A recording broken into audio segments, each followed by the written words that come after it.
இன்றைய முதல் வாசகம் இறைவாக்கினர் தானியல் நூலிலிருந்த வாசகம் அதிகாரம் 7 வசனம் 9 முதல் 10 முடிய, மீண்டும் 13 முதல் 14 முடிய.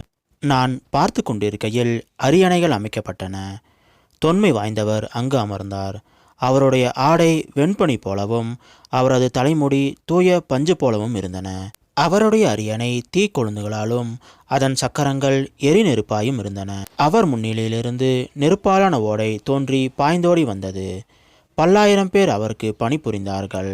பல கோடி பேர் அவர் முன் நின்றார்கள். நீதிமன்றம் தீர்ப்பு வழங்க அமர்ந்தது. நூல்கள் திறந்து வைக்கப்பட்டன. இரவில் நான் கண்ட காட்சியாவது, வானத்தின் மேகங்களின் மீது மானிட மகனை போன்ற ஒருவர் தோன்றினார். இதோ தொன்மை வாய்ந்தவர் அருகில் அவர் வந்தார். அவர் திருமுன் கொண்டு வரப்பட்டார். ஆட்சி உரிமையும் மாட்சியும் அரசும் அவருக்கு கொடுக்கப்பட்டன. எல்லா இனத்தாரும் நாட்டினரும் மொழியினரும் அவரை வழிபட வேண்டும். அவரது ஆட்சி உரிமை என்றும் உள்ளதாகும். அதற்கு முடிவே இராது. அவரது அரசு அழிந்து போகாது. இது ஆண்டவர் வழங்கும் அருள்வாக்கு. இறைவா உமக்கு நன்றி. இன்றைய நற்செய்தி புனித யோவான் எழுதிய நற்செய்தியிலிருந்து வாசகம் அதிகாரம் 1 வசனம் 47 முதல் 51 முடிய.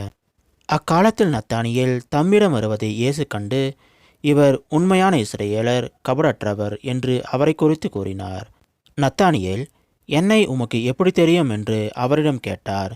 இயேசு, பிலிப்பு உம்மை கூப்பிடுவதற்கு முன்பு நீர் அத்திமரத்தின் கீழ் இருந்தபோதே நான் உம்மை கண்டேன் என்று பதிலளித்தார். நத்தானியேல் அவரை பார்த்து, ரபி, நீர் இறைமகன், நீரே இஸ்ரவேல் மக்களின் அரசர் என்றார்.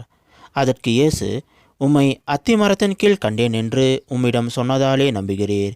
இதைவிட பெரியவற்றை காண்பீர் என்றார். மேலும் வானம் திறந்திருப்பதையும் கடவுளின் தூதர்கள் மானிடன் மகன் மீது ஏறுவதையும் இறங்குவதையும் காண்பீர்கள் என மிக உறுதியாக உங்களுக்கு சொல்கிறேன் என்று அவரிடம் கூறினார். இது கிறிஸ்து வழங்கும் நற்செய்தி. கிறிஸ்துவே உமக்கு புகழ்.